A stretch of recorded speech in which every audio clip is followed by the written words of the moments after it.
Hello, and welcome back to the 164th episode of Movie and TV Talk. On this episode, I am going to be giving my thoughts on the 2025 Frankenstein movie. Into it. The movie starts us with a prologue. We have a ship stuck out on the ice, and one of the crew sees a fire in the distance.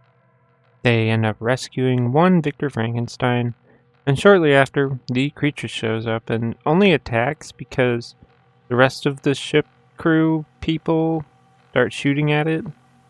As it approaches, Victor starts telling his tale. We see a young Victor in the family dynamic where his mom would play games with him and his dad was trying to teach him medical stuff and beating on Victor when he gets stuff wrong. Eventually, his mom passed away, and he decided that he was going to defy death. We get to see Victor presenting to a medical board where he proves he can do what he can with like a quarter of a body that he does bring to life in a way. Of course, the medical board thinks it's some kind of trick and blasphemous and all that. Eventually, a guy offers to back Victor with unlimited resources, and Victor goes for it. We see him building his lab and some of the girl trouble he has throughout his life as well. Eventually, we get to the part where Victor has a mass of various dead bodies and starts assembling the creature, right up until he's done. Victor conveniently gets the perfect conditions of a storm to get everything set up to bring the creature to life. As he is, the guy he's been working with tells him he has syphilis, and the guy wants to be a part of Victor's creature, but Victor says no because the disease would have spread throughout his body. Angry, the two have a small fight, and a rod gets damaged, and the guy falls to his death.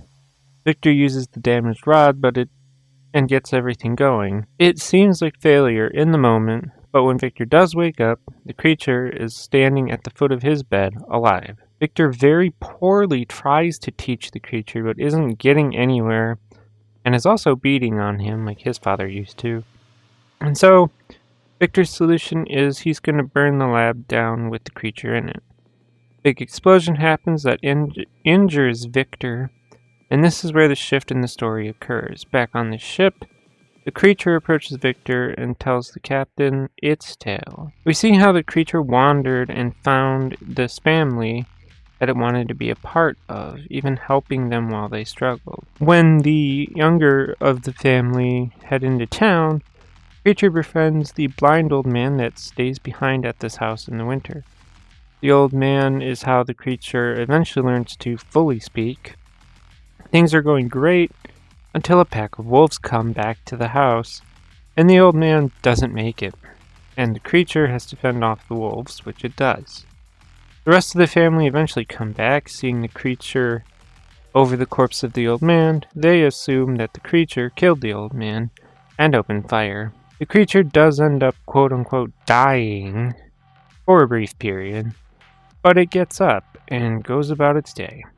Eventually, the creature goes back to the remains of Victor's lab and finds a letter that details exactly where Victor is currently living. The creature pays Victor a visit to demand that Victor make a companion for it so that it isn't lonely all the time.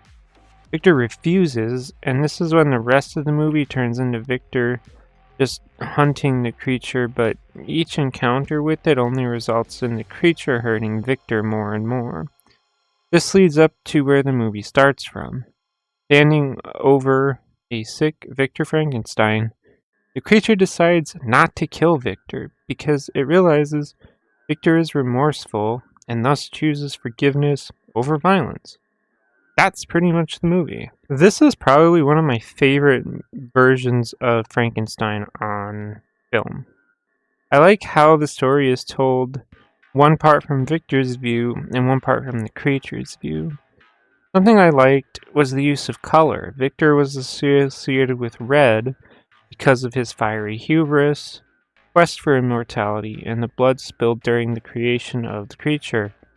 Another example would be Elizabeth, who is associated with green because she serves as a grounding force, a natural life force that is very much in contrast with the destructive ambition of Victor. That being said, the biggest thing that does not make sense to me is why is the creature immortal?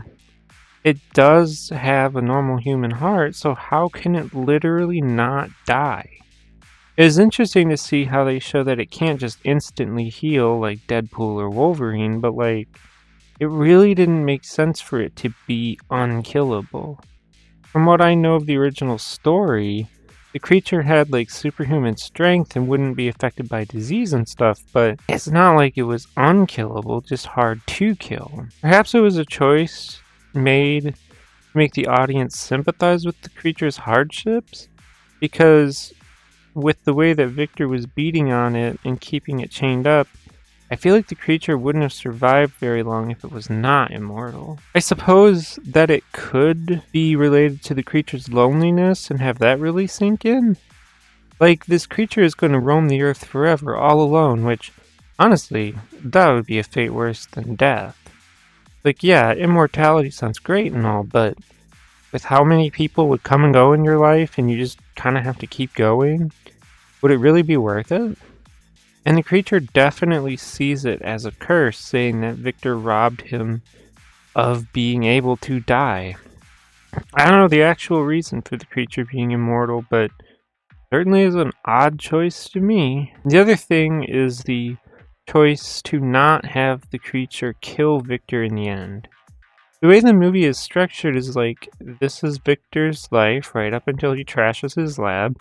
Then it becomes all about the creature, and Victor feels all but forgotten about. In Victor's story, we see how his dad beat him, his mom passed away.